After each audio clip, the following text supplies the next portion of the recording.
1 mole is equal to. അപ്പോൾ അതിന് example ഒന്നും കൂടെ ഒന്ന് എഴുതിക്കോ. എക്സാമ്പിൾ എന്ന് എഴുതിക്കോ. ബാക്കി എക്സാമ്പിൾ എഴുതിക്കോ. If we take 10 liter each of NH3, N2 and O2 at same temperature and pressure, at same temperature and pressure, all of them contain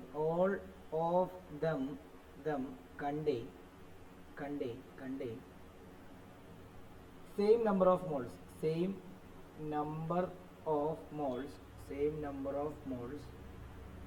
and molecules, same number of moles and molecules.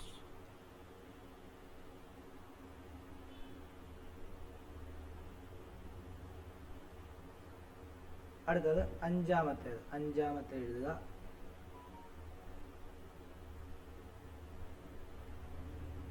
അഞ്ചാമത്തെ law ആണ്. എന്തൊരു താമസിച്ചു?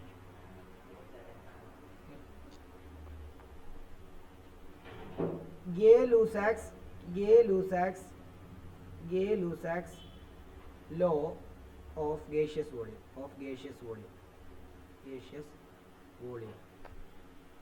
Gay-Lussac's law of gaseous volume. അതാണ് അടുത്ത ലോയെ. നമുക്ക് മൊത്തം 5 ലോയാണ് chemical combination. അത് 5 ലോയാണ്. അതിലൊന്ന് law of conservation of mass, രണ്ടാമത്തെ ലോ ഓഫ് ഡെഫിനിറ്റ് പ്രൊപ്പോർഷൻ, മൂന്നാമത്തെ ലോ ഓഫ് മൾട്ടിപ്പിൾ പ്രൊപ്പോർഷൻ, നാലാമത്തേത് അവഗാഡ്രോ ലോ, അഞ്ചാമത്തേത് Gay-Lussac's law of gaseous volume. എന്നിട്ട് എഴുതാം. This law was proposed by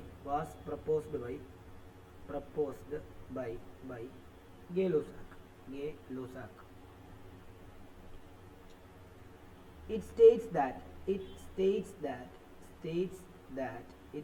that when gases combine to form gaseous product, gases combine to form gaseous product, their volume are in simple whole number ratio. Simple whole number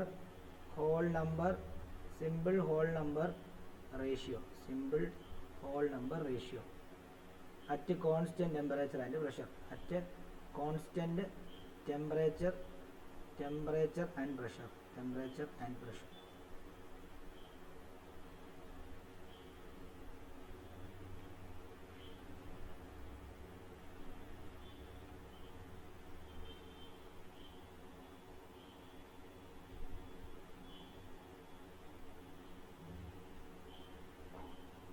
നമുക്കൊരു example എടുക്കാം. Gay-Lussac's of gaseous volume എന്ന് പറയുമ്പോൾ ഇത് gaseous reaction അത് മാത്രമേ ഇത് apply ചെയ്യാൻ പറ്റത്തുള്ളൂ.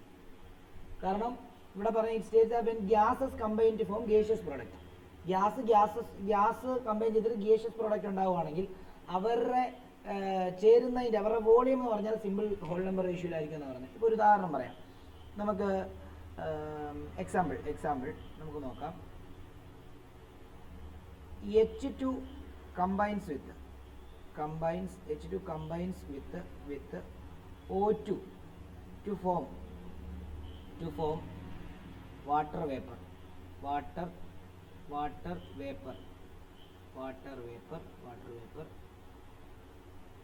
According to the equation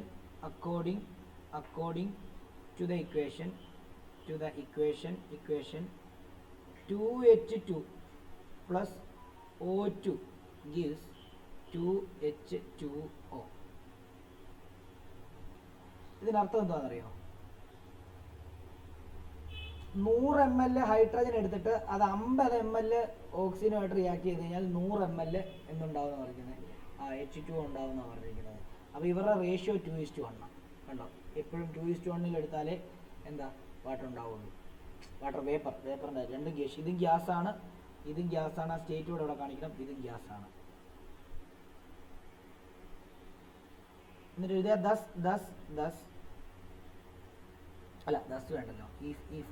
if 100 ml of hydrogen combine with 50 ml of oxygen, with 50 ml of oxygen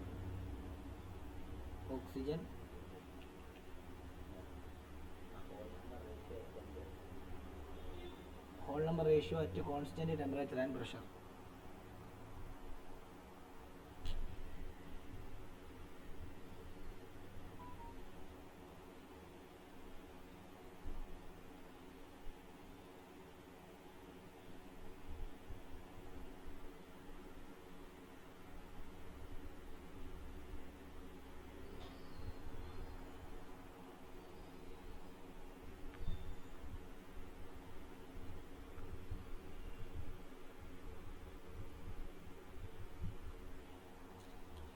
Hundred ml of hydrogen combines with 50 ml of oxygen.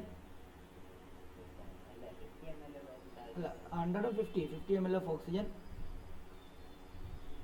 We get 100 ml water vapor.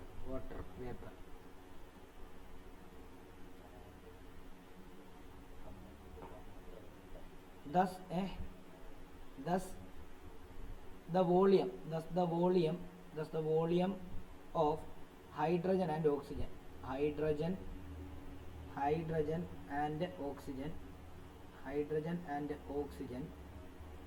which combines together, ഈ example ഒന്നും just ഓർത്തിരുന്നാൽ മതി കേട്ടോ. അതിൻ്റെ സ്റ്റേറ്റ്മെൻറ്റും അത് ആരാ മുമ്പിലോട്ട് കൊണ്ടുവന്നത് എന്നുള്ള മാത്രം പഠിച്ചാൽ മതി. എക്സാമ്പിൾ നിങ്ങൾക്ക് മനസ്സിലാകാൻ വേണ്ടി എഴുതുക, പരീക്ഷയ്ക്കൊന്നും ചോദിക്കത്തില്ല കേട്ടോ. ചുമ്മാ വായിച്ച് വിട്ടാൽ മതി. combines together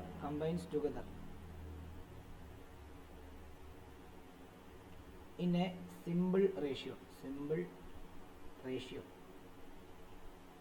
of 2:2.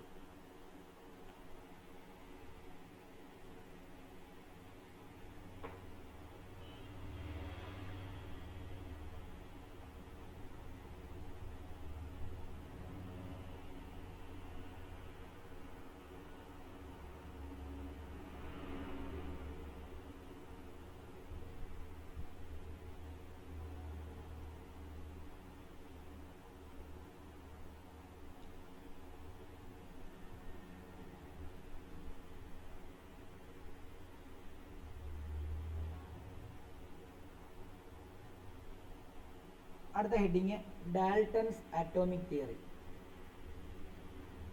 Dalton's atomic theory.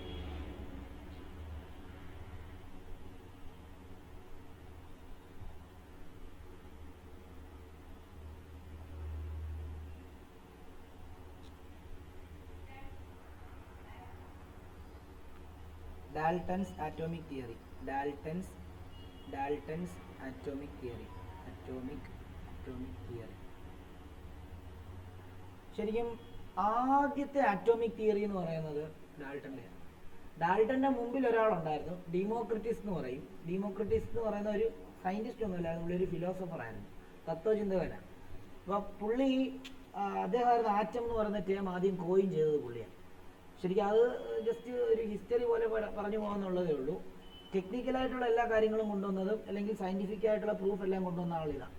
പക്ഷെ മറ്റേത് പണ്ട് ഈ സയന്റിസ്റ്റുകളൊന്നും ഇല്ലായിരുന്നു. എല്ലാം ഗ്രീക്കുകാരായിരുന്നല്ലോ, മനസ്സിലായോ? മിക്കവാറും ഉള്ളവരെല്ലാം ഈ തത്വചിന്തകരെല്ലാം ഗ്രീക്ക് ഒറിജിനാ. ഓക്കെ, അപ്പം നോക്കിയോ, അല്ല തത്വചിന്തകരെല്ലാം ഗ്രീക്ക് ഒറിജിനാന്നല്ല പറഞ്ഞത്, മോസ്റ്റ്ലി എല്ലാം ഗ്രീക്ക് ഒറിജിനാണ്, മനസ്സിലായോ? പണ്ട് ഇങ്ങനെ ഇത് ഇന്ന കൺട്രി എന്നൊന്നുമില്ല. ഗ്രീസ് എന്ന് പറഞ്ഞു കഴിഞ്ഞാൽ വലിയൊരു മഹാരാജ്യം പോലെ ഒരു സംഭവമായിരുന്നു, മനസ്സിലായോ? അപ്പം ഇന്നുണ്ടായിരുന്ന പല രാജ്യങ്ങളും അതിനകത്ത് വിടുന്ന ഇതായിരുന്നു. അപ്പോൾ പിന്നെ ഇന്ന് രാജ്യം തിരിച്ച് സയന്റിസ്റ്റ്, അവിടുത്തെ ഗ്രീസ്, ഇവിടെ റഷ്യയിലെ സയന്റിസ്റ്റ്, അമേരിക്കയിലെ സയന്റിസ്റ്റ്, അങ്ങനൊന്നും പറയാൻ പറ്റത്തില്ല. ഫുൾ ഗ്രീസിന്റെ സാമ്രാജ്യമായിരുന്നു പണ്ടൊക്കെ. ഓക്കെ, അപ്പം നോക്കിയോ. അപ്പം ഡാൽട്ടൺസ് ആറ്റോമിക് തിയറി പറയുന്നത് എന്താണെന്നറിയാമോ? അതായത് the term atom was first used by John Dalton എന്നാണ് പറയുന്നത്. അത് നിങ്ങൾ എഴുതിപ്പം. The term the term atom was first used by John Dalton.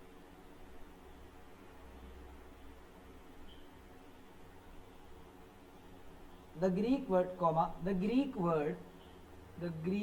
word a ഇട്ടിട്ട് ഹൈഫൻ ഇട്ട് ടോമിയോ അങ്ങനെയാണ് മീൻസ് ഇൻഡിവിസിബിൾ.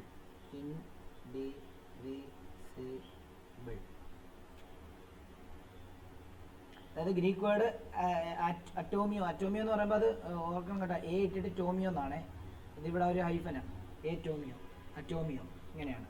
അപ്പം അറ്റോമിയോ മീൻസ് ഇൻഡിവിസിബിൾ എന്നാണ് ഗ്രീക്കിലുള്ള അതിൻ്റെ അർത്ഥം. ഓക്കെ, അതിൽ നിന്നാണ് ശരിക്കും ആറ്റം എന്ന് പറയുന്ന വേർഡ് കൊണ്ടുവന്നത്. ഇനിയും അതിൻ്റെ ഇദ്ദേഹമാണ് ഫസ്റ്റ് ആറ്റോമിക് തിയറി എന്ത് ചെയ്യുന്നത്, പ്രപ്പോസ് ചെയ്യുന്നത്. ഓക്കെ, അപ്പം അതും കൂടെ വേണമെങ്കിൽ എഴുതാം. He proposed first atomic theory.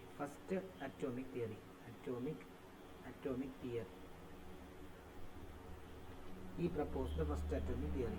ഇനി അതിന്റെ പോസ്റ്റുലേറ്റ് ആണ്. ഇതാണ് പരീക്ഷയ്ക്ക് ചോദിക്കുന്നത്. പോസ്റ്റുലേറ്റ് 2 മാർക്കിനൊക്കെ ചോദിക്കും. ഒന്നാമത്തെ പോസ്റ്റുലേറ്റ് പറയുന്നത് matter is made up of minute and indivisible particle called atom. Matter is made up of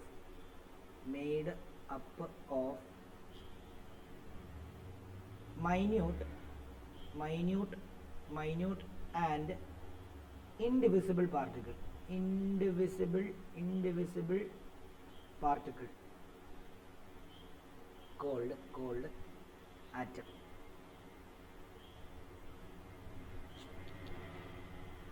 അതായത് നമുക്കറിയാം, ഇന്ന് നമ്മൾ ഈ കാണുന്ന അല്ലെങ്കിൽ നമ്മൾ ഉപയോഗിക്കുന്ന അല്ലെങ്കിൽ നമ്മുടെ ഫ്രണ്ടിൽ കാണുന്ന എല്ലാം എന്തുകൊണ്ട് നിർമ്മിക്കപ്പെട്ടതാണ്? മാറ്റർ കൊണ്ട് നിർമ്മിക്കപ്പെട്ടതാണ്. കാരണം അതിൻ്റെ ഏറ്റവും ചെറിയ യൂണിറ്റ് എന്ന് പറഞ്ഞു കഴിഞ്ഞാൽ മാറ്റർ ആണെന്നാണ് പറയുന്നത്. പക്ഷേ അത് തെറ്റാണെന്ന് പിന്നീട് പ്രൂവ് ചെയ്തു. മാറ്ററിനെ വീണ്ടും ഡിവൈഡ് ചെയ്യാൻ പറ്റും, പ്രോട്ടോൺ, ന്യൂട്രോൺ, ഇലക്ട്രോൺ. അതിനെ വീണ്ടും ഡിവൈഡ് ചെയ്യാൻ പറ്റും. ക്വാക്സ്, പൈമേസോൺസ്, ബേസോൺസ്, അങ്ങനെ കുറേ സാധനങ്ങൾ കണ്ടുപിടിച്ചിട്ടുണ്ട്. അതിൻ്റെ ഉള്ളിൽ ന്യൂട്രീനോ, ആൻറ്റി ന്യൂട്രീനോ, അങ്ങനെയുള്ള കുറേ സാധനങ്ങളൊക്കെ കണ്ടുപിടിച്ചിട്ടുണ്ട് പിന്നീട്. അപ്പം ഡാൾട്ടൻ്റെ ആറ്റോമിക് തിയറിയുടെ അല്ലെങ്കിൽ ഡാൾട്ടൻ ആ പോസ്റ്റുലേറ്റ് കൊണ്ടുവന്ന സമയത്ത് ഇതും തെറ്റാണ്, ഇത് കഴിഞ്ഞിട്ട് വന്ന തോംസണും തെറ്റാണ്, ഇത് കഴിഞ്ഞിട്ട് വന്ന റുദർഫോർഡും തെറ്റാണ്, അത് കഴിഞ്ഞ് വന്ന ബോറും തെറ്റാണ്, അത് കഴിഞ്ഞിട്ട് വന്ന ഷ്രോഡിംഗർ, ഹെയ്സൻബർഗ് എന്ന് പറയുന്ന 2 സയൻറ്റിസ്റ്റ് ഉണ്ട്. അവരുടെ atomic theory, quantum mechanical model എന്ന് പറയുന്ന മോഡലാണ് നമ്മളിപ്പോൾ ഫോളോ ചെയ്യുന്നത്.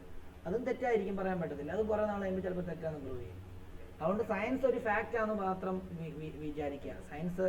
സയൻസ് ഫാക്റ്റാണ്, എന്തിൻ്റെയും അടിസ്ഥാനത്തിൽ മാത്രമാണ് നമ്മളതിന് പ്രൂഫ് കൊടുക്കാൻ പറ്റുക. നമ്മളെപ്പോഴും ചിന്തിച്ചാൽ മതി, assume that this is this എന്ന് പറഞ്ഞാണ് എല്ലാത്തിനകത്തും പറയുന്നത്. ശരിയല്ലേ? നിങ്ങൾ മാത്സിൻ്റെ ഒരു തിയറി എടുത്തു കഴിഞ്ഞാൽ assume that this is this.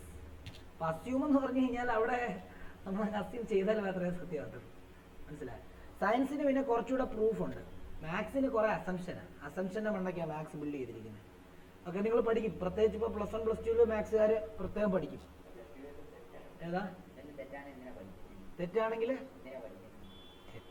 എന്തിനാ പഠിക്കുന്നതെന്ന് ചോദിച്ചു കഴിഞ്ഞാൽ എങ്ങനെ വന്നേന്നുള്ളതാണോ പഠിക്കുന്നത്? തെറ്റിൽ നിന്ന് ശരിയായ എങ്ങനായി?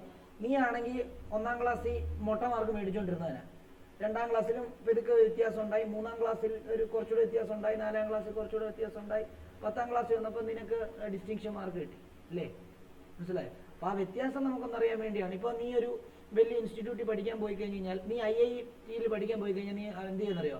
നിന്റെ 5ാം ക്ലാസ് മുതലുള്ള ആ ഒരു ഇത് അവർ നോക്കും, അല്ലെങ്കിൽ അവർ ചോദിക്കും, അല്ലെങ്കിൽ ഒരു 10 മുതലുള്ള കാര്യങ്ങളെല്ലാം കൃത്യമായിട്ട് നോക്കും. കാരണം എന്താ വെച്ചാൽ നീ പഠിക്കുന്ന ആളാണോ, നിനക്ക് തലയ്ക്കകത്ത് ആൾതാമസം ഉണ്ടോ, അല്ലെങ്കിൽ അതോ ഞങ്ങൾ പഠിപ്പിച്ചാൽ നീ വെറുതെ ആവുമോ എന്നൊക്കെയുള്ളൊരു. IIT എന്ന് പറയുമ്പോൾ അറിയാമല്ലോ, IIT IIM എന്നൊക്കെ പറയുമ്പോഴത്തേക്കും അവിടെ ഒരു വർഷം വേണ്ടി. ഇപ്പം IIM ജോലി ചെയ്തിട്ട് ഇറങ്ങിയ ഇന്ത്യൻ ഇൻസ്റ്റിറ്റ്യൂട്ട് ഓഫ് മാനേജ്മെന്റ് ജോലി ചെയ്ത് ഒരു പയ്യന് ഒരു വർഷം 100 കോടി രൂപയ്ക്ക് ഒരു കമ്പനി എടുത്തു. ഒരു വർഷം ആനുവൽ ഇൻകം 100 കോടി രൂപ ഒരു വർഷം, അവൻ്റെ ശമ്പളം ഒരു പയ്യന്.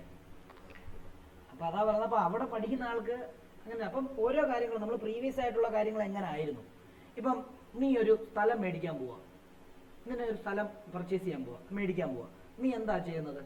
നീ എന്നിട്ട് അതിൻ്റെ അയൽവക്കത്തെ ആൾക്കാരോട് ചോദിക്കും, ഈ സ്ഥലത്ത് എന്തെങ്കിലും പ്രശ്നമുണ്ടോ, അല്ലെങ്കിൽ ഈ സ്ഥലത്ത് നേരത്തെ അമ്പലം ഉണ്ടായിരുന്നോ, പള്ളി ഉണ്ടായിരുന്നോ, അല്ലെങ്കിൽ ഈ സ്ഥലത്ത്, അല്ലെങ്കിൽ ഹിന്ദുക്കളാണെങ്കിൽ പ്രത്യേകം ചോദിക്കും അല്ലേ, അല്ലെങ്കിൽ എന്താ ഈ സ്ഥലത്ത് വെള്ളം കയറുമോ, അല്ലെങ്കിൽ ഈ സ്ഥലത്ത് വേറെ എന്തെങ്കിലും കാട്ടുമൃഗങ്ങളുടെ ശല്യം ഉണ്ടോ, ഇങ്ങനെയൊക്കെയുള്ള കാര്യങ്ങൾ ഉറപ്പായിട്ടും ചോദിക്കത്തില്ലേ? എന്തിനാ ചോദിക്കുന്നത്? ചുമ്മാ പോയി വീട് വെച്ച് താമസിച്ചാൽ പോരെ? എന്തിനാ അതിനെപ്പറ്റി പഠിക്കുന്നത്? ഇനി ആ മണ്ണിനെ പറ്റി ഒരു ആർക്കിടെക്റ്റിൻ്റെ ഒക്കെ നീ ആ സ്ഥലം കൊടുത്തു കഴിഞ്ഞാൽ ആ മണ്ണിനെ പറ്റി പഠിക്കും. ഇതിന് മുമ്പ് ഇവിടെ വീട് വെച്ചിട്ടുണ്ടായിരുന്നോ, മണ്ണ് ഫയൽ ചെയ്ത് നോക്കുമ്പോൾ അറിയാൻ പറ്റും. അല്ലെങ്കിൽ എത്ര ഡെപ്തിൽ ഇതിന് വെള്ളമുണ്ട്, അല്ലെങ്കിൽ എത്ര കുഴിച്ച്, എത്ര എന്താണ് ചതുപ്പ് നിലമാണെങ്കിൽ എത്ര ഫയൽ ചെയ്യുമ്പോൾ നമുക്കറിയാം എത്ര ഇത് എന്താണ് പില്ലർ ഇടണം, എത്ര കുഴിക്കണം എന്നൊക്കെയുള്ള കാര്യങ്ങൾ കൃത്യമായിട്ട് അറിയണമെങ്കിൽ നമ്മൾ എന്ത് ചെയ്യണം? പ്രീവിയസ് ആയിട്ടുള്ള പല കാര്യങ്ങളും നമ്മൾ എന്ത് ചെയ്യണം? പഠിക്കണം. മനസ്സിലായി? പണ്ട് ഇങ്ങനെയായിരുന്നു, ഇപ്പം ഇങ്ങനെയാണ്. അപ്പോൾ തെറ്റ് പഠിക്കുക എന്നല്ല അതിനർത്ഥം. തെറ്റിൽ നിന്ന് ശരിയായത് എങ്ങനെയെന്നുള്ളതാണ്, ആ വന്ന വഴിയാണ് പഠിക്കുന്നത്. മനസ്സിലായോ? ക്ലിയർ ആണല്ലോ? തെറ്റാണോ? നിനക്കായിരുന്ന സംശയം എനിക്കറിയാം.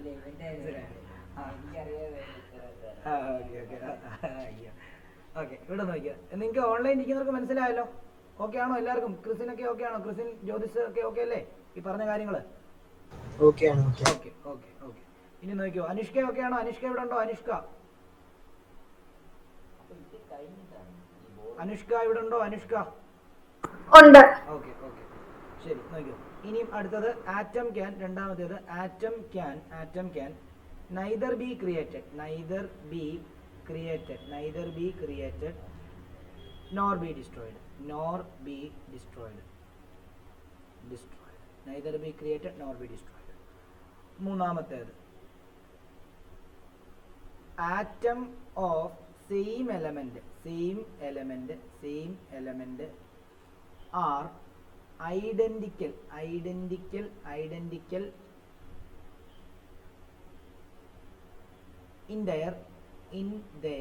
in their properties and mass,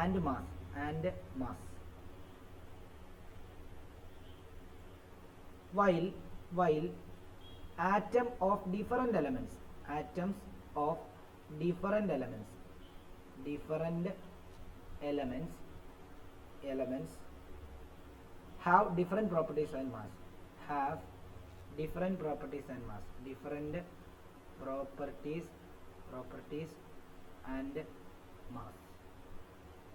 നമ്മൾ ശ്രദ്ധിച്ചാൽ മതി. ഇപ്പം ഞാൻ സിമ്പിളായിട്ട് ഇതിൻ്റെ ഒരു എക്സാമ്പിൾ പറഞ്ഞുതരാം. ഒരു ഗോൾഡിൻ്റെ പീസ്, സാഗർ ഏലിയാസ് ജാക്കി ഗോൾഡ് ബിസ്ക്കറ്റ് ഇല്ലേ, ഓർത്താൽ മതി. ഗോൾഡ് പീസ് എടുത്തിട്ട് ഞാൻ എന്ത് ചെയ്യുന്നു? ഞാൻ അതിനെ സൂം ചെയ്ത് നോക്കുമ്പോൾ ഇതിനകത്ത് എന്ത് ചെയ്യുന്നുണ്ട്? ലക്ഷക്കണക്കിന് എന്ത് കാണാൻ പറ്റും? ഗോൾഡ്. ഇവിടെ ശ്രദ്ധിച്ചോണം, ഇവിടെ എഴുതുമ്പോൾ ഇവിടെ ശ്രദ്ധിച്ചോണം, ഗോൾഡ് ആറ്റങ്ങൾ കാണാൻ പറ്റും. ആണല്ലോ. ഈ ഗോൾഡ് ആറ്റത്തിനെ എടുത്തു കഴിഞ്ഞാൽ അതേ സൈസും അതേ മാസം തന്നെ ആയിരിക്കും ഈ ഗോൾഡ് ആറ്റത്തിന്. അതേ സൈസും അതേ മാസം തന്നെ ആയിരിക്കും വരും. അത് തന്നെ ആയിരിക്കും എല്ലാവർക്കും. ആണല്ലോ.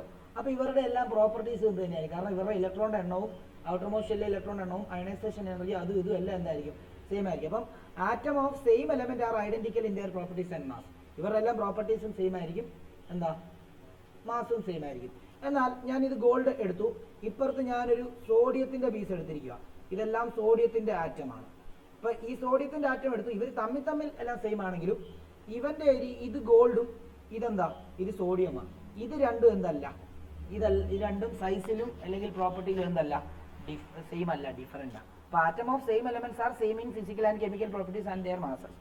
ആറ്റം ഓഫ് ഡിഫറൻറ്റ് എലമെന്റ്, അപ്പം ആറ്റം ഓഫ് ഡിഫറൻറ്റ് എലമെന്റ് ഇത് ഗോൾഡും ഇത് സോഡിയം. അവരുടെ ഡിഫറൻറ്റ് എലമെന്റ് ആണ്. ഡിഫറൻറ്റ് എലമെന്റ് ഡിഫറൻറ്റ് പ്രോപ്പർട്ടീസും ഡിഫറൻറ്റ് എലമെന്റിന്റെ ആറ്റങ്ങൾ ഡിഫറൻറ്റ് പ്രോപ്പർട്ടീസും ഡിഫറൻറ്റ് മാസസും ആയിരിക്കും കാണിക്കുന്നത്.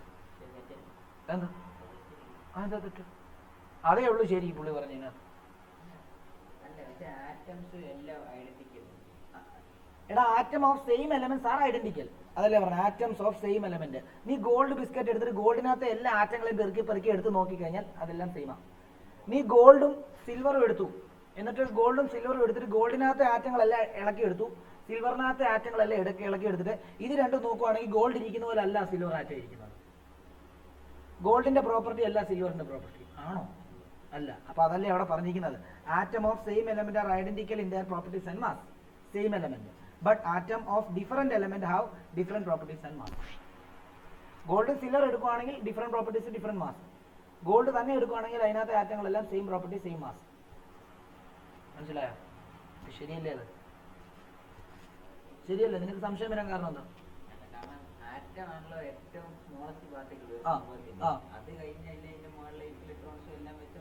അതിന്റെ മുകളിലല്ല, അതിന്റെ ഉള്ളിൽ. ആറ്റത്തിന്റെ ഉള്ളിലാണ് ഇലക്ട്രോൺസ് എല്ലാം ഇരിക്കുന്നത്, അല്ല അതിന്റെ മുകളിലല്ല. അല്ല, ആറ്റത്തിന്റെ ഉള്ളിലാണ് ഇലക്ട്രോൺ. നീ കഴിഞ്ഞ വർഷം എൻ്റെ അടുത്ത് തന്നെയല്ലേ പഠിച്ചത്? ആറ്റത്തിന്റെ ഉള്ളിലാണ് ഇലക്ട്രോൺ, അതിനകത്താണ് പ്രോട്ടോൺ ന്യൂട്രോൺ എല്ലാം അതിനകത്താ. ഓക്കെ ആണല്ലോ? ഏതാ? ഇതും വേറൊന്നും കൂടെ കറക്റ്റാ പറയാം. അല്ല, പിന്നീട് കറക്റ്റാന്ന്, പിന്നീട് തെറ്റാന്ന് തെളിയിച്ചതിൽ ഇത് നോക്കിയേ. മാറ്റർ പറയാം. Matter is made up of minute particle, അത് ശരിയാണ്. പക്ഷെ ഇൻഡിവിസിബിൾ പാർട്ടിക്കിൾ, അത് തെറ്റാ. Atom can either be created nor B destroyed, അത് ശരിയാ. പിന്നെ ആറ്റം ഓഫ് സെയിം എലമെന്റ്, ഇതും ശരിയാ. ഇനിയും നോക്കൂ, ഇനി അടുത്ത നോക്കൂ. നാലാമത്തേത് ആറ്റം കമ്പൈൻഡ് ഫോം കോമ്പൗണ്ട്സ്, അല്ല കോമ്പൗണ്ട് ആറ്റം കോൾഡ് മോളിക്യൂൾസ്, അതും ശരിയാ. Atom combines to form compound atom called molecules.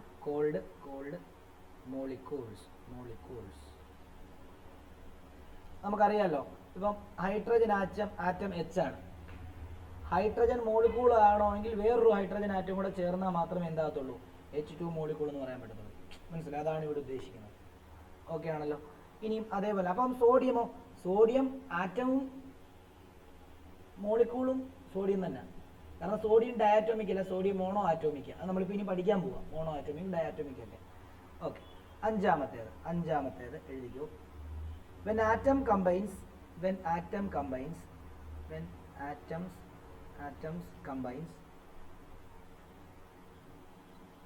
they do so in a fixed ratio by mass. ശരിയല്ലേ? അതും ശരി. അതൊക്കെ നമ്മൾ നേരത്തെ പറഞ്ഞായിരുന്നു. ഒരു ഫിക്സഡ് റേഷ്യോയിലാണ് അത് എന്ത് ചെയ്യുന്നത്, അത് കമ്പൈൻ ചെയ്യുന്നത് എന്നുള്ള കാര്യം നമുക്കെന്താ, നമ്മളത് പറഞ്ഞായിരുന്നു അല്ലേ? ഇനി അതേപോലെ തന്നെ ഇതിൻ്റെ എല്ലാം ഇതിൽ നിന്നൊരു കൺക്ലൂഷൻ, ഈ ഡാൾട്ടൺസ് ആറ്റോമിക് തിയറിക്ക് എല്ലാ കെമിക്കൽ കോമ്പിനേഷൻ്റെ ലോ ഓഫ് കെമിക്കൽ കോമ്പിനേഷനെ എക്സ്പ്ലെയിൻ ചെയ്യാൻ പറ്റുമായിരുന്നു എന്നുള്ളതാണ് ഇയാളുടെ ഏറ്റവും വലിയ അഡ്വാൻറ്റേജ്. അതായത് ഇദ്ദേഹത്തിൻ്റെ തിയറി, ഇദ്ദേഹത്തിൻ്റെ കണ്ടുപിടുത്തങ്ങൾ വെച്ചിട്ട് ലോ ഓഫ് കെമിക്കൽ കോമ്പിനേഷൻ എല്ലാം എന്ത് ചെയ്യാൻ പറ്റി, അയാൾക്ക് എക്സ്പ്ലെയിൻ ചെയ്യാൻ പറ്റിയായിരുന്നു. ഓക്കെ ആണല്ലോ? അപ്പോൾ അതും കൂടെ ഒന്ന് എഴുതാം. Dalton's theory. ഓക്കെ, അതും കൂടെ ഒരു സ്റ്റാർ ഇട്ടിട്ട് എഴുതിക്കോ. Dalton's theory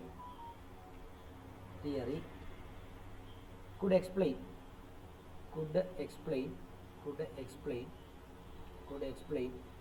the law of chemical combination.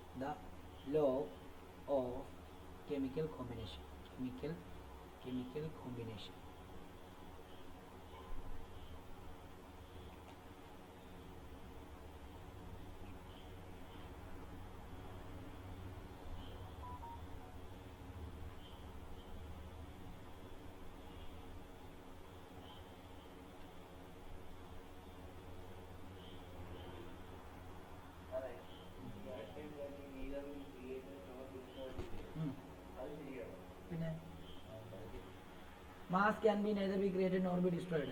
Matter can be neither be created nor be destroyed.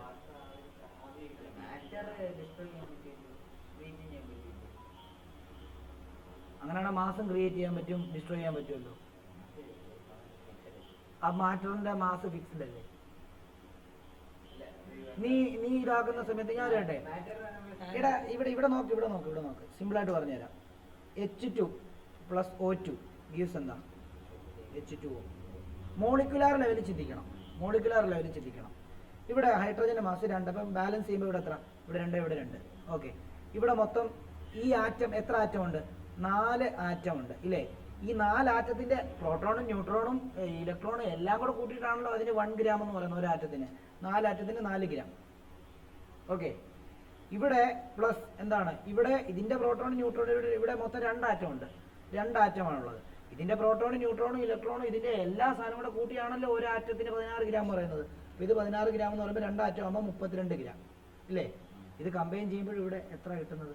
36 ഗ്രാമാണ്. ഇവിടെ മാറ്ററിനെ ക്രിയേറ്റ് ചെയ്യുകയും നശിപ്പിക്കുകയും ചെയ്യാമായിരുന്നുവെങ്കിൽ ഇവിടുത്തെ മാസിന് വ്യത്യാസം ഉറപ്പായിട്ടും ഉണ്ടായത്. മനസ്സിലായോ? പക്ഷെ അത് വ്യത്യാസം ഉണ്ടാകുന്നില്ല. ഒരു രീതിയിൽ നിന്ന് വേറെ രീതിയിലോട്ട് ട്രാൻസ്ഫോം ചെയ്യുക ചെയ്യുന്നത്. ഇപ്പോൾ ഒരു ഉദാഹരണം നമ്മൾ പഠിക്കും, സെക്കൻഡ് ഇയറിൽ നമ്മൾ പഠിക്കും.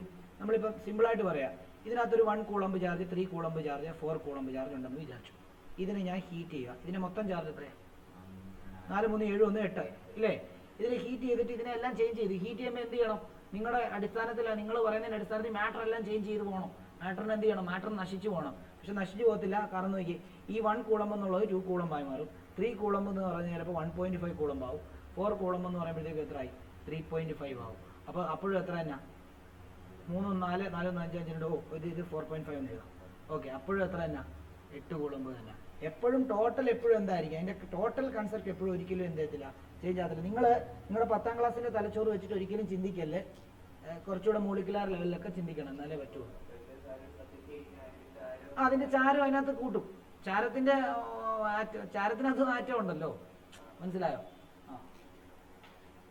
അതല്ലേ പറഞ്ഞു, ഇപ്പം നീ വെള്ളം ആവിയായിപ്പോയി, വെള്ളം ചൂടാക്കി, അതേ വെള്ളം തന്നെ എന്ത് വേപ്പർ സ്റ്റേറ്റിലേക്ക് പോവാ. അപ്പോൾ അവിടെ എക്സിസ്റ്റ് ചെയ്യുന്നുണ്ടോ ആ സാധനം? മനസ്സിലാവുന്നുണ്ടോ? മനസ്സിലായോ? കറണ്ട് ഉപയോഗിച്ച്, കറണ്ട് എന്ന് പറഞ്ഞൊരു ഫിസിക്കൽ ക്വാണ്ടിറ്റി അല്ലേ, അത് മാറ്ററുമായിട്ട് ബന്ധം എന്താ? ഇലക്ട്രോൺ മാറ്ററാ. ഈ കറണ്ട് എന്തോ മാറ്റർ? കറണ്ട് ഒരു എനർജിയാണ്. അപ്പൊ നീ പറഞ്ഞു കഴിഞ്ഞാൽ വെള്ളം കുടിച്ചു കഴിഞ്ഞാൽ തീരത്തില്ലെന്ന് ചോദിച്ചു കഴിഞ്ഞാൽ പോലെ, വെള്ളം കുടിച്ചാൽ തീരും. ഒരു ഗ്ലാസ്സിലുള്ള വെള്ളം കുടിച്ചു കഴിഞ്ഞാൽ തീരും എന്ന് പറയുമല്ല. കറണ്ട് യൂസ് ചെയ്താൽ തീരത്തില്ല ചോദിച്ചാൽ കറണ്ട് യൂസ് ചെയ്താൽ തീരും. ഓക്കെ, നിങ്ങൾക്ക് ഇവർ ഈ ചോദിക്കുന്നതൊക്കെ സംശയങ്ങൾ നല്ല സംശയങ്ങളാണ്. അപ്പം ഞാനത് പല രീതിയിൽ പറഞ്ഞു തരുന്നേ ഉള്ളൂ. അപ്പം നിങ്ങൾക്കും അതൊക്കെ കേട്ട് മനസ്സിലാക്കാം. നിങ്ങളുടെ മനസ്സിലൊക്കെ ഇങ്ങനെയുള്ള സംശയങ്ങളൊക്കെ ഉണ്ടാകുന്നുണ്ടെന്ന് എനിക്കറിയാം. അപ്പം നിങ്ങളത് ഇവർ ചോദിച്ച് എൻ്റെ ഇത് മേടിക്കുന്നു, നിങ്ങൾ ചോദിക്കാതെ ഇത് കേൾക്കുന്നു, അത്രേ ഉള്ളൂ. ഓക്കെ, ഇവിടെ നോക്കിയോ.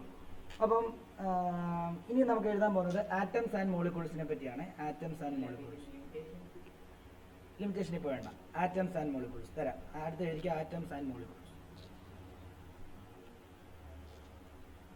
ആറ്റംസ് ആൻഡ് മോളിക്യൂൾസ് എന്ന് എഴുതിക്കുക heading, atoms and molecules.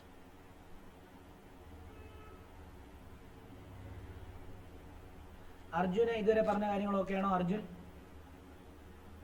Arjun ഓക്കെയാണ്.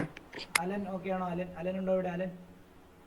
അലന് കയറിയില്ല. പാർവണ, സൂര്യഗായത്രി, ക്രിസിൻ, അനുഷ്ക, അനഘ ഓക്കെ ആണോ?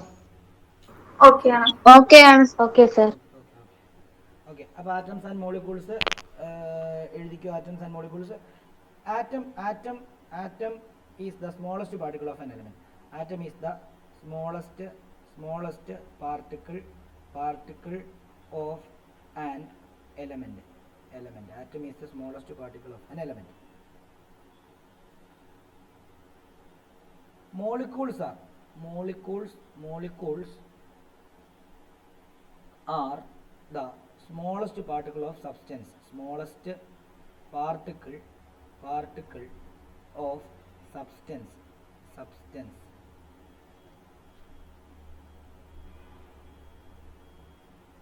അതായത് ഒരു എലമെന്റിന്റെ ഏറ്റവും ചെറിയ യൂണിറ്റ് ആറ്റവും ഒരു സബ്സ്റ്റൻസിന്റെ ഏറ്റവും ചെറിയ പാർട്ടിക്കിൾ മോളിക്യൂൾസും. പറഞ്ഞു തരാം. ഒരു ഗോൾഡിന്റെ ബിസ്ക്കറ്റ് ഞാൻ എടുക്കുന്നു. ആ ഗോൾഡിന്റെ ബിസ്ക്കറ്റ് എന്ന് പറയുമ്പോൾ ഗോൾഡ് എലമെന്റാ ഇല്ലേ?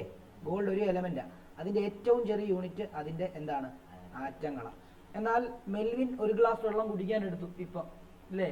കുടിക്കാൻ എടുത്തപ്പോൾ അതിനകത്ത് എന്തുണ്ട്? അതിനകത്ത് H2O. അതിനകത്ത് കഴിഞ്ഞ വർഷങ്ങളിലും പഠിപ്പിച്ചതാ. H2O കണ്ടോ? ഇവർ ഒരൊറ്റ എൻറ്റിറ്റി ആയിട്ടായിരിക്കുന്നത് കണ്ടോ? അപ്പോൾ അവര് മോളിക്യൂൾസ് അത് സ്മോളസ്റ്റ്. ഈ വാട്ടർ എന്ന് പറയുന്ന സബ്സ്റ്റൻസിന്റെ ഏറ്റവും ചെറിയ യൂണിറ്റ് എന്ന് പറയുമ്പോൾ ഒരു H2O മോളിക്യൂളാണ്. മനസ്സിലാവുന്നുണ്ടോ? ഇനിയും ഒരു പാത്രത്തിനകത്ത് നിങ്ങൾ ഓക്സിജൻ ഫുള്ളായിട്ട് നിറയ്ക്കുവാണെങ്കിൽ ആ ഓക്സിജൻ കണ്ടോ O2 ഒരു എൻറ്റിറ്റിയാണ്. അടുത്ത O2 അടുത്ത എൻറ്റിറ്റിയാണ്. അടുത്ത O2 അടുത്ത എൻറ്റിറ്റിയാണ്. അടുത്ത O2 അടുത്ത എൻറ്റിറ്റിയാണ്. മനസ്സിലായോ?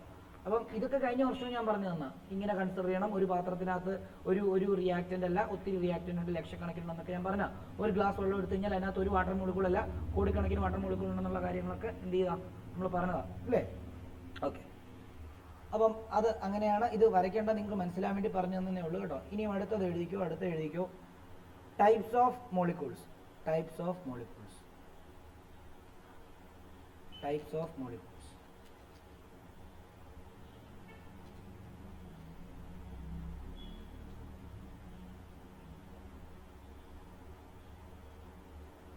Types of molecules.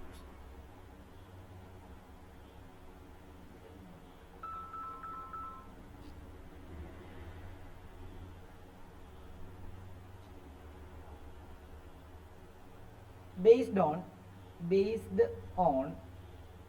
the type of atom, based on the type of atom, there are two types of molecules.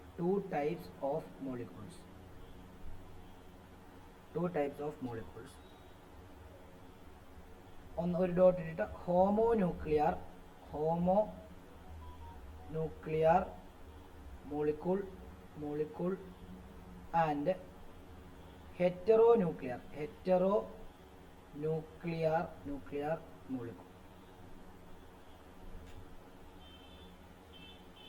Homonuclear molecule and heteronuclear molecule.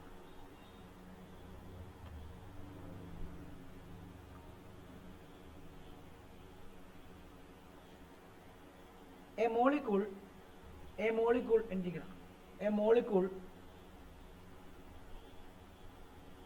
containing only one type of atom. A molecule containing only one type of atom are called homonuclear molecule.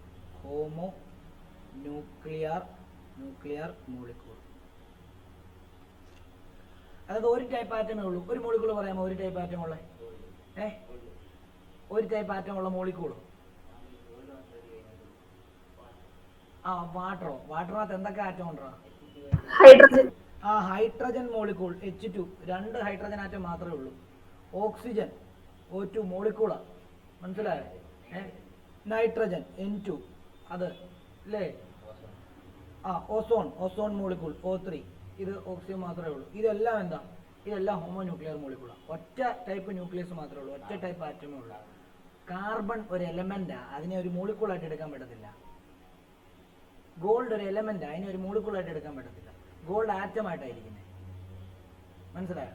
Molecule എന്ന് പറയുമ്പോൾ രണ്ട് ആറ്റങ്ങൾ combine ചെയ്തു, അത് different ആറ്റങ്ങൾ combine ചെയ്ത് molecule ഉണ്ടാവാം, same ആറ്റങ്ങൾ കമ്പൈൻ ചെയ്ത് മോളിക്കൂൾ ഉണ്ടാവാം. അതിപ്പോ H2 എന്ന് പറയുമ്പോൾ H2 മോളിക്കൂൾ അല്ലേ, ഹൈഡ്രജനും ഓക്സിജനും അല്ലേ ചേർന്നിട്ടല്ലേ H2 മോളിക്കൂൾ. കുഴപ്പമില്ല. വൺ ടൈപ്പ് ഓഫ് ആറ്റം മാത്രമേ കാണാവൂ. അപ്പോൾ ഹൈഡ്രജൻ ആറ്റം. ഡൗട്ട് ഉള്ളവർക്ക് ചോദിക്കാമേ. അടുത്തത് എക്സാമ്പിൾ എഴുതിക്കും. ഇത് അടുത്തത് എ മോളിക്കൂൾ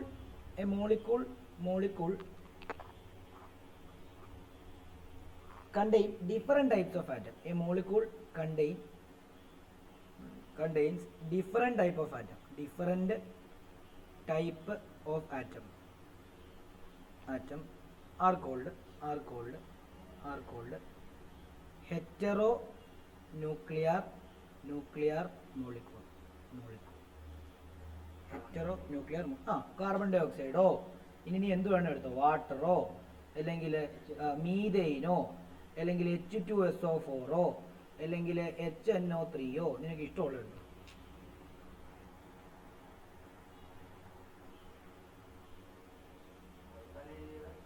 HNO3 നിങ്ങൾക്ക് ഇഷ്ടമുള്ള മോളിക്കൂൾ എഴുതാറാ. കോമ്പൗണ്ട് എല്ലാം മോളിക്യൂൾസ് ആയിട്ടായിരിക്കുന്നത്.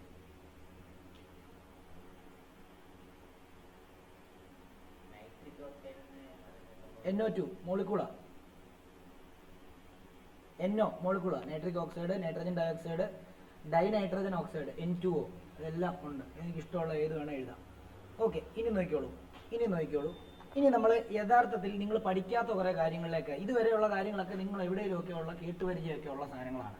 എന്നാൽ ഇനി മുതലുള്ള സാധനങ്ങളൊക്കെ അതും ചിലതൊക്കെ കേട്ടിട്ടുണ്ടാവും, ചിലതൊക്കെ ഇനി പുതിയതൊരു അനുഭവമായിരിക്കും. നിങ്ങൾ ഇതുവരെ തിങ്ക് ചെയ്ത പോലെ തിങ്ക് ചെയ്ത് കഴിഞ്ഞാൽ കിട്ടത്തില്ല.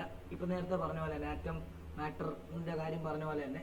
അപ്പോൾ നമ്മൾ അതെന്ത് ചെയ്യണം, കുറച്ചുകൂടി ബ്രോഡ് ലെവലിൽ തിങ്ക് ചെയ്താലേ കിട്ടുള്ളൂ. എല്ലാവരോടും കൂടാണ് പറയുന്നത്. അപ്പോൾ ആദ്യം എഴുതേണ്ടത് ആറ്റോമിക് മാസ് എന്നായിരിക്കും. ആറ്റോമിക് മാസ്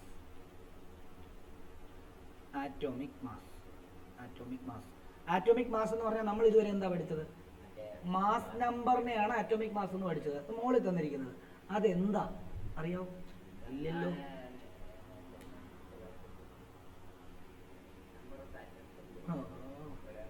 അതല്ല, ഇവിടെ നോക്കിയോ, എല്ലാവരും ശ്രദ്ധിച്ചോ, ഞാൻ പറയാം, ഞാൻ വെറുതെ സമയം കളയണ്ട, നോക്കിയോ, ഞാൻ പറഞ്ഞുതരാം.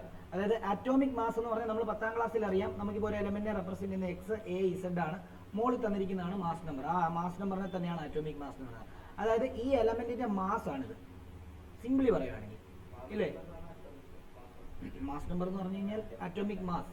ഈ താഴെ തന്നിരിക്കുന്നത് ആറ്റോമിക് നമ്പറാണ്, അത് നോക്കണ്ട. മാസ്, ഒരു ആറ്റത്തിന്റെ മാസിനെ റെപ്രസെന്റ് ചെയ്യുന്ന ആളാണ് എ. അതാണ് ശരിക്കും ആറ്റോമിക് മാസ് എന്ന് പറയുന്നത്. അതെന്താണെന്ന് നമ്മൾ ഇതുവരെ പഠിച്ചിട്ടില്ലായിരുന്നു. നമ്മൾ ആറ്റത്തിന്റെ മാസ് ആണെന്ന് പറഞ്ഞ് മാത്രമേ പഠിച്ചിട്ടുള്ളൂ. പ്രത്യേകിച്ച് പ്ലസ് ടുവിൽ ഞാൻ 10 പഠിപ്പിച്ചപ്പോൾ ഞാൻ പറഞ്ഞിരുന്നു, നമുക്ക് ആറ്റോമിക് മാസ് എല്ലാത്തിൻ്റെ ഇമ്പോർട്ടൻ്റ് ഒന്നുമല്ല, ആറ്റോമിക് നമ്പറാണ് എല്ലാത്തിൻ്റെയും ഇമ്പോർട്ടൻ്റ് എന്നുള്ള കാര്യം ഞാൻ പ്രത്യേകം പറഞ്ഞിരുന്നു. അതുകൊണ്ട് നമ്മൾ വലിയ പ്രിഫറൻസ് ഒന്നും ഇതിന് എന്ത് ചെയ്തില്ല, കൊടുത്തില്ല. എന്നാൽ ഇവിടെ അതെന്താണെന്ന് വ്യക്തമായിട്ട് നമ്മൾ മനസ്സിലാക്കണം. അതെന്താണെന്നറിയാമോ? ഒരു ആറ്റത്തിന്റെ മാസിനെയാണ് നമ്മൾ എന്തെന്ന് പറയുന്നത്, ആറ്റോമിക് മാസ് എന്ന് പറയുന്നത്. അതെന്താണെന്നറിയാമോ? കാർബൺ 12 ഐസോടോപ്പ് എന്ന് പറയുന്നൊരു ഐസോടോപ്പ് ഉണ്ട്. കാർബണിന്റെ 3 ഡിഫറെന്റ് ഫോമിൽ ഒരെണ്ണമാണ് കാർബൺ 12, 2 ഡിഫറെന്റ് ഫോമിൽ ഒരെണ്ണമാണ് 3 ഉണ്ട്, C1 C12, ഓക്കെ, 3 ഉണ്ട്. കാർബൺ മൂന്ന് രീതിയിൽ എന്ത് ചെയ്യുന്നുണ്ട്, എക്സിസ്റ്റ് ചെയ്യുന്നുണ്ട്. അതായത് എല്ലാ എലമെന്റുകൾക്കും ഐസോടോപ്പ് ഉണ്ട്. ഹൈഡ്രജൻ തൊട്ട് ഏറ്റവും അവസാനം ഒക്ടിയം അല്ലെങ്കിൽ ലോറൻസിയം അവിടം വരെയുള്ള ആൾക്കാർക്ക് എല്ലാവർക്കും എന്തുണ്ട്, ഐസോടോപ്പ് ഉണ്ട്. അവര് 3-4 ഫോമിലൊക്കെ ആയിരിക്കും എക്സിസ്റ്റ് ചെയ്യുന്നത്. അതിൽ കാർബണിന്റെ ഐസോടോപ്പ് C612, C613, C614 ആണ്. പണ്ട് എല്ലാത്തിന്റെ മാസ് കണ്ടുപിടിക്കുക എന്ന് പറഞ്ഞാൽ, ഒരാറ്റത്തിന്റെ മാസ് കണ്ടുപിടിക്കുക എന്ന് പറഞ്ഞാൽ അതൊരു ഹെർക്കുലിയൻ ടാസ്ക് ആയിരുന്നു. കാരണം എന്താ, ആറ്റം പോലും കണ്ടുകൊണ്ട് കാണാൻ പറ്റത്തില്ല. പിന്നെ അതിന്റെ മാസ് എങ്ങനെ കണ്ടുപിടിക്കും എന്നുള്ള കാര്യം വളരെ പാടായിരുന്നു. അപ്പോൾ അവര് കണ്ടുപിടിച്ച രീതികളൊക്കെ നമുക്കറിയാം, പക്ഷെ അതൊന്നും നമുക്ക് പഠിക്കാനില്ല. തൽക്കാലം അവർ പല രീതികളിലൂടെ കാർബൺ 12 ഐസോടോപ്പിന്റെ മാസ് അവർ കണ്ടുപിടിച്ചു. എങ്ങനെയെന്നല്ല അതിന് വ്യക്തമായിട്ടുള്ള രീതികളുണ്ട്, നമുക്ക് പഠിക്കണ്ട, ഒത്തിരി കൺഫ്യൂസിങ് ആണ്. അപ്പോൾ കാർബൺ 12 ഐസോടോപ്പിന്റെ മാസ് കണ്ടുപിടിച്ചിട്ട് ബാക്കിയുള്ള എല്ലാ ആറ്റത്തിന്റെ മാസിനെയും കാർബൺ 12 ഐസോടോപ്പിന്റെ മാസുമായിട്ട് റിലേറ്റ് ചെയ്താണ് പറയുന്നത്. അതായത് നമ്മൾ എന്താണ് ഇതിന്റെ മാസ് എത്ര പറയുന്നത്, ഹൈഡ്രജന്റെ അല്ല, നമ്മുടെ സോഡിയത്തിന്റെ മാസ് എത്ര പറയുന്നത്, സോഡിയത്തിന്റെ മാസോ, സോഡിയത്തിന്റെ അറ്റോമിക് നമ്പർ 11, മാസ് നമ്പർ 23 ആണ്. അപ്പൊ 23 നമ്മൾ പറയുന്നത്. ഈ 23 എന്ന് പറഞ്ഞതിന് അർത്ഥം എന്താണെന്നറിയോ? 23 U എന്നർത്ഥം. U എന്ന് പറഞ്ഞു കഴിഞ്ഞാൽ ഒരു കാർബൺ ആറ്റത്തിന്റെ മാസാണ്. അപ്പൊ 23 U ചെയ്യുന്നതാണ് ശരിക്കും പറഞ്ഞു കഴിഞ്ഞാൽ ഒരു സോഡിയം ആറ്റത്തിന്റെ മാസ്. അപ്പൊ ഇനി അടുത്തത് കാൽസ്യം എത്ര, 40 U എന്നാണ് പറയുന്നത്, ആറ്റോമിക് മാസ് യൂണിറ്റ് എന്നാണ് പറയുന്നത്. 40 U എന്ന് പറഞ്ഞാൽ എന്താ, കാർബൺ 12 ഐസോടോപ്പിന്റെ മാസ് ഇൻറ്റു 40 എന്നർത്ഥം. മനസ്സിലായോ? അപ്പൊ അത് നിങ്ങൾ ശ്രദ്ധിക്കേണ്ടത്, കാർബൺ 12 ഐസോടോപ്പിന്റെ മാസുമായിട്ട് നമ്മളിപ്പം സിമ്പിൾ ആയിട്ട് പറയാം, പണ്ടെന്നല്ല ഇപ്പോഴല്ലേ ഡിജിറ്റൽ ത്രാസുകളൊക്കെ വന്നത്. പണ്ടെന്നൊക്കെ പറഞ്ഞു കഴിഞ്ഞാൽ ത്രാസ് എങ്ങനെയായിരുന്നു, വെയിറ്റ് വെച്ചിട്ടായിരുന്നു. അപ്പൊ നമ്മൾ എന്ത് ചെയ്യും, നമ്മൾ 1 കിലോയുടെ വെയിറ്റ് എടുത്തിട്ട് എന്ത് ചെയ്യും, ഈ സൈഡിൽ വെച്ചിട്ട് നമ്മൾ ഇപ്പുറത്ത് ഉരുളക്കിഴങ്ങ് വേണ്ടെങ്കിൽ ഉരുളക്കിഴങ്ങിനെ വെച്ചിട്ട് അത് കൃത്യം അലൈൻമെന്റ് വരുന്ന സമയത്ത് അത് 1 കിലോ എന്ന് മനസ്സിലാവും, ഇല്ലേ? അപ്പൊ അതേപോലെ തന്നെ കാർബൺ 12 ഐസോടോപ്പിന്റെ മാസിനെ അതേണ്ട ഈ വെയിറ്റ് തൂക്കുന്ന കട്ടിയായിട്ട് അങ്ങ് അവരെടുത്തു സെലക്ട് ചെയ്തു. എന്നിട്ട് ബാക്കിയുള്ള എല്ലാവരുടെയും മാസിനെ ഇവന്റെ മാസ് വെച്ചിട്ടാണ് എന്ത് ചെയ്യുന്നത്, റിലേറ്റ് ചെയ്ത് പറയുന്നത്. അതിനെയാണ് നമ്മൾ ആറ്റോമിക് മാസ് എന്ന് പറയുന്നത്. ഒരാറ്റത്തിന്റെ മാസിനെയാണ് നമ്മൾ ഒരാറ്റോമിക് മാസ് യൂണിറ്റ് എന്ന് പറയാം, ഒരു സിംഗിൾ ആറ്റം. അപ്പം നമ്മൾ പലപ്പോഴും ഇപ്പൊ ഹൈഡ്രജന്റെ മാസ് എഴുതിയപ്പോഴും 1 U എന്നല്ല എഴുതിയത്, 1 gram എന്നാണ് എഴുതിയത്. എന്താ വ്യത്യാസം? അല്ല. അപ്പം എന്താണ് സോഡിയത്തിന്റെ എഴുതുമ്പോഴും നമ്മൾ 23 U എന്നാണ് ഇപ്പൊ പറഞ്ഞത്. പക്ഷെ സോഡിയത്തിന്റെ നമ്മൾ നേരത്തെ അവിടെയൊക്കെ എഴുതുന്ന സമയത്ത് 23 gram എന്നാണ് എഴുതിയത്. ഓക്സിജന്റെ എഴുതിയപ്പോൾ 16 gram എന്നാണ് എഴുതിയത്. ശരിക്കും 16 U എന്നാണ് എഴുതേണ്ടത്. അപ്പൊ ഈ യുവും ഗ്രാമും തമ്മിലുള്ള വ്യത്യാസം എന്താണെന്നറിയോ? എപ്പോഴും ആലോചിച്ചോണം. U എന്ന് പറഞ്ഞു കഴിഞ്ഞാൽ ഒരൊറ്റ സിംഗിൾ ആറ്റത്തിന്റെ മാസാണ്. അപ്പം 16 ഗ്രാമോ അല്ല, 6.022 into 10⁻23 ആറ്റങ്ങളുടെ മാസാണ് 16 ഗ്രാം. ആറ്റോമിക് മാസ് യൂണിറ്റ് ആണ് ഇത്. അല്ല, അത് ഒരു മോളിന്റെ വാല്യൂ ആണ്. ഒരു മോൾ, അതായത് നമ്മൾ എപ്പോഴും കെമിസ്ട്രിയിൽ കണക്ക് പറയുന്നത് 1 മോളിന്റെയും 2 മോളിന്റെയും ഒക്കെ വെച്ചിട്ടായിരിക്കും. അപ്പം ഒരു സിംഗിൾ ആറ്റത്തിനെ നിങ്ങൾ ഒരു വെയിറ്റ് തൂക്കുന്ന, ഇപ്പം ഒരു ഓക്സിജനെ എടുത്തു, നിങ്ങൾ ഇതെല്ലാം അസ്യൂം ചെയ്യുക കേട്ടോ. നിങ്ങളൊരു ഓക്സിജനെ എടുക്കുന്നു, ഒരു ഓക്സിജൻ ആറ്റം നിങ്ങൾ എടുത്തു, ഒരു വെയിറ്റ് നോക്കുന്ന യന്ത്രത്തിൽ വെച്ച് നോക്കിക്കഴിഞ്ഞാൽ 16 U ആയിരിക്കും അതിന്റെ മാസ്, ഒരു സിംഗിൾ ആറ്റം. എന്നാൽ ഒരു ഇതിനകത്തു നിന്ന് 6.022 into 10⁻23 ഓക്സിജൻ ആറ്റം എടുത്തിട്ട് വെയിറ്റ് നോക്കുന്ന ഇത് വെച്ച് കഴിഞ്ഞാൽ നിങ്ങൾക്ക് എത്ര കിട്ടും? 16 ഗ്രാം എന്ന് കിട്ടും. അതാണ് അതിന്റെ വ്യത്യാസം. ഓൺലൈനിൽ ഇരിക്കുന്നവർക്ക് ക്ലിയർ ആണോ? അപ്പോൾ ആറ്റോമിക് മാസ് എന്താണെന്ന് ചോദിച്ചു കഴിഞ്ഞാൽ, ആറ്റോമിക് മാസ് പറയുമ്പോൾ ഇതെല്ലാം പറയേണ്ട ആവശ്യമൊന്നുമില്ല, എന്നാലും ഞാൻ ഓവറോൾ അങ്ങ് പറഞ്ഞതേ ഉള്ളൂ. ആറ്റോമിക് മാസ് എന്ന് പറഞ്ഞാൽ എന്താണെന്നറിയാമോ? നമ്മൾ ഏതൊരു ആറ്റത്തിൻ്റെ മാസിനെയും കാർബൺ 12 ഐസോടോപ്പിൻ്റെ മാസുമായിട്ടാണ് റിലേറ്റ് ചെയ്ത് പറയുന്നത്. അപ്പം അതിനുവേണ്ടി നമ്മളൊരു യൂണിറ്റ് കണ്ടുപിടിക്കണമല്ലോ. അതിനെയാണ് 1U അല്ലെങ്കിൽ 1 ആറ്റോമിക് മാസ് യൂണിറ്റ് എന്ന് പറയുന്നത്. 1 AMU എന്നാണ് പറയുന്നത്. എഴുതല്ലേ, ഞാൻ പറഞ്ഞുതരാം. 1 AMU എന്നാണ് പറയുന്നത്. അതിനെ പിന്നെ ഭാവിയിൽ 1U എന്ന് വിളിച്ചു, യൂണിഫൈഡ് മാസ് എന്ന് വിളിച്ചു. 1 ആറ്റോമിക് മാസ് യൂണിറ്റ് എന്നാണ് പറയുന്നത്. ഭാവിയിൽ അതിനെ എന്തെന്ന് വിളിച്ചു? 1 യൂണിഫൈഡ് മാസ് എന്ന് വിളിച്ചു. ഓക്കെ, ഈ 1 AMU എന്ന് പറഞ്ഞാൽ എന്താണെന്നറിയാമോ? കാർബൺ 12 ഐസോടോപ്പില്ലേ, കാർബൺ 12 ഐസോടോപ്പിന്റെ മാസില്ലേ, ഇതിന്റെ മാസില്ലേ, അതിന്റെ മാസ് ഡിവൈഡ് ബൈ 12 ചെയ്യുമ്പോഴാണ് നമുക്ക് 1 AMU കിട്ടുന്നത്. മനസ്സിലായോ? 1/12 മാസ് ഓഫ് കാർബൺ 12 ഐസോടോപ്പ് ആണ് 1 AMU. നിങ്ങൾ എല്ലാവരും ഇതുവരെ നിങ്ങൾ ഇത് പഠിച്ചു വെച്ചിരിക്കുന്ന, കാണാപ്പാടം പഠിച്ചു വെച്ചിരിക്കുകയെന്ന് എനിക്കറിയാം, അർത്ഥം മനസ്സിലാക്കി പഠിച്ചിരിക്കുകയല്ലെന്ന് എനിക്കറിയാം. അതുകൊണ്ടാണ് ഗ്രാമും യുവും തമ്മിലുള്ള വ്യത്യാസമൊന്നും നിങ്ങൾക്ക് അറിയാതെ പോയത്. ഇപ്പോൾ +2കാർ പോലും കഴിഞ്ഞ വർഷം എൻ്റെ അടുത്ത് ട്യൂഷൻ പഠിക്കാത്ത +2കാർ കുറേ പേര് പുതിയ ഇത്തവണ ജോയിൻ ചെയ്തിട്ടുണ്ട്. അവർക്ക് യുവും ജിയും തമ്മിലുള്ള വ്യത്യാസം അറിയത്തില്ല. മനസ്സിലായോ? അപ്പോൾ അവരും എന്ത് ചെയ്ത് പഠിച്ചു? അവരും ബൈഹാർട്ട് ചെയ്തായിരിക്കും പഠിച്ചത്. അതറിയാതെ +2ലോട്ട് വന്നു കഴിഞ്ഞാൽ കുറേ അടുത്ത് പണി കിട്ടും. ഒബ്വിയസ്ലി അറിയണം. ഓക്കെ, നോക്കിക്കോ. അപ്പം നമുക്ക് ഇതെന്താണെന്ന് എഴുതാം. ആദ്യം എന്ന് എഴുതാം, atomic mass of an element. എഴുതിക്കോ, atomic mass of an element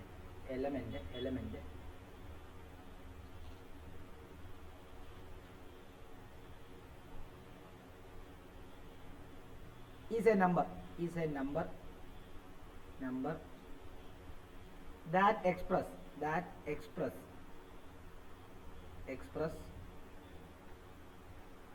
how many times the mass of an atom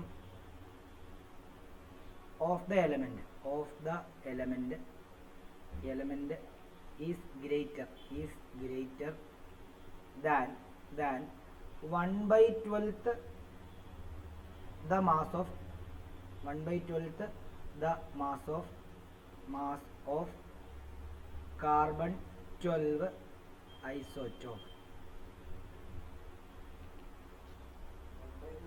carbon 12 ഐസോടോപ്പിന്റെ മാസിനെക്കാളും എത്ര ടൈംസ് കൂടുതലാണ് എന്നുള്ളതിന്റെ ഒരു നമ്പറാണ് എന്ത്, നമ്മുടെ ആറ്റോമിക് മാസ് എന്ന് പറയുന്നത്. Is an element is greater than 1/12 the mass of carbon 12 isotope.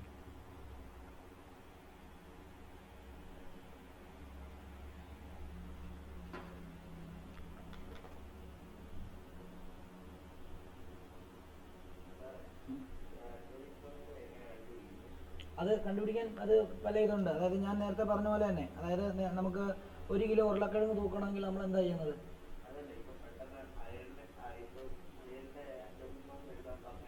അത് പഠിക്കണം, ബൈഹാർട്ട് ചെയ്യണം.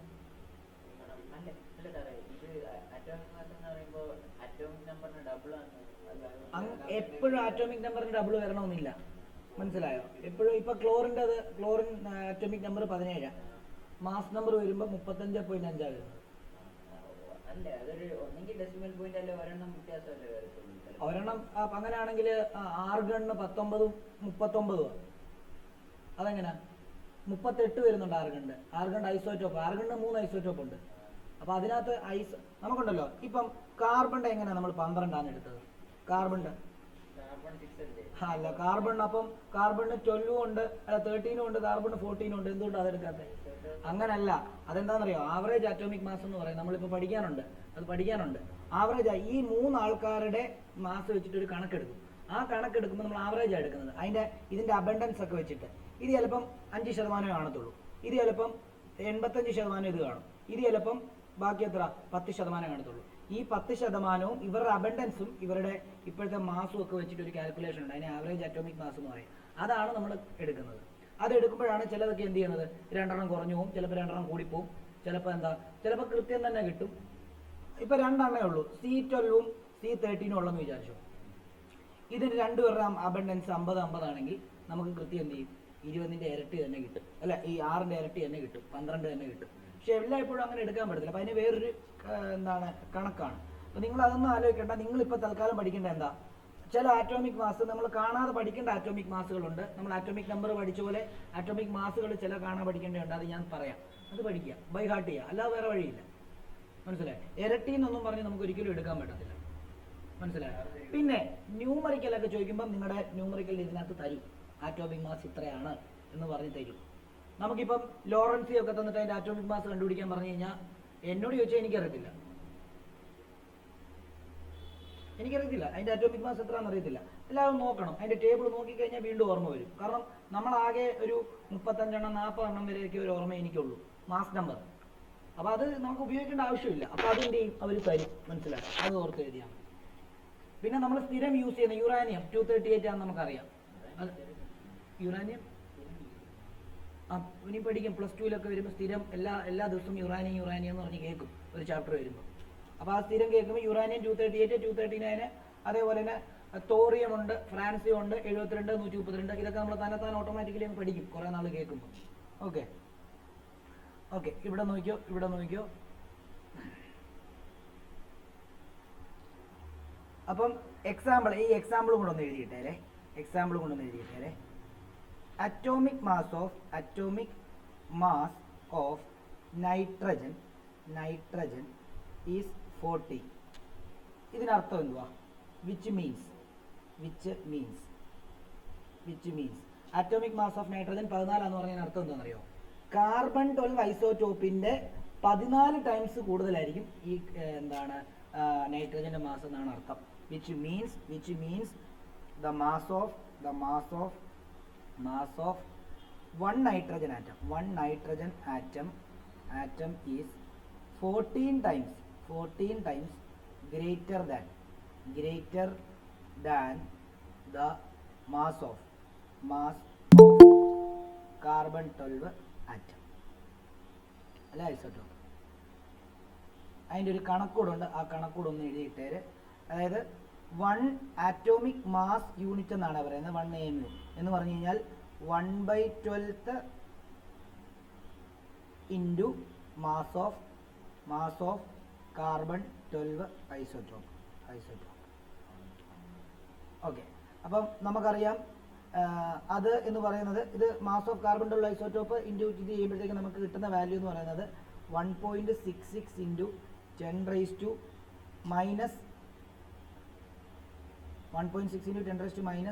27 കിലോഗ്രാം ആണ് കിട്ടുന്നത്. അപ്പോൾ ഇതിനെയാണ് നമ്മൾ എന്തായിട്ട് എടുക്കുന്നത്? 1 AMU എന്ന് പറഞ്ഞാൽ എന്താ? 1 AMU എന്ന് പറഞ്ഞാൽ എന്താണ്? ഇതാണ്. അതായത് 14. അപ്പോൾ 1 നൈട്രജൻ ആറ്റത്തിൻ്റെ മാസ് എത്ര? 1 നൈട്രജൻ ആറ്റത്തിൻ്റെ മാസ് 14 AMU ആണ്. അതിനർത്ഥം എന്തുവാ? 14 ഇൻറ്റു 1.66 ഇൻറ്റു 10⁻⁻27 kg ആണെന്നർത്ഥം. ലോജിക്കലി അതൊന്നും വേണ്ട, 14 AMU എന്ന് എടുത്താൽ മതി. ക്ലിയർ ആണോ?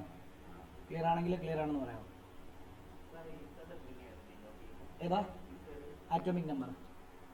ഇനിയും ഇത് എഴുതുക. ഇതിലൂടെ today AMU has been replaced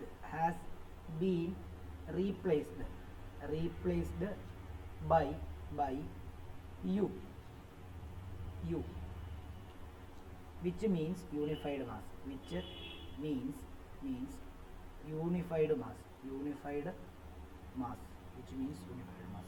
doubt എന്തെങ്കിലും ഉണ്ടെങ്കിൽ ചോദിക്കണേ. എന്തെങ്കിലും ഡൗട്ട് ഉണ്ടെങ്കിൽ ചോദിക്കുക. ഓൺലൈൻ ഇരിക്കുന്നവരുടെ കാര്യമാണ് പറഞ്ഞതേ.